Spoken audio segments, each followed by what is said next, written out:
الإسلام والمسلمين، اللهم أيد الإسلام والمسلمين، اللهم ارفع رايتهم ووحد صفهم واجمع كلمتهم ونم شعثهم وسدد رميهم وقو عزائمهم وشد هممهم وألف بين قلوبهم وصحح نياتهم وثبت أقدامهم وانصرهم على من عاداهم وانصرهم على القوم الكافرين. اللهم كن المسلمين عونا ونصيرا في مشارق الأرض ومغاربها يا قوي يا عزيز يا رب العالمين. اللهم احفظنا واحفظ المسلمين كما شئت وكيفما شئت، إنك على ما تشاء قدير.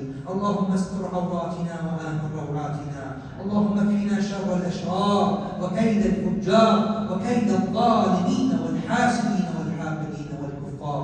اللهم إنا نجعلك في نحور الأعداء ونعوذ بك من شرورهم. يا مالك نجنا والمسلمين من المهالك، إنك قادر على ذلك. يا لطيف يا لطيف يا لطيف نسألك اللطف فيما جرت به المقادير. اللهم يا رب العالمين اجعل نيران عدو على المسلمين بردا وسلاما كما جعلتها بردا وسلاما على إبراهيم. اللهم إنا نستودعك بلاد المسلمين وأعراض المسلمين وشباب المسلمين ونساء المسلمين وأطفال المسلمين وبيوت المسلمين وحدود المسلمين واقتصاد المسلمين.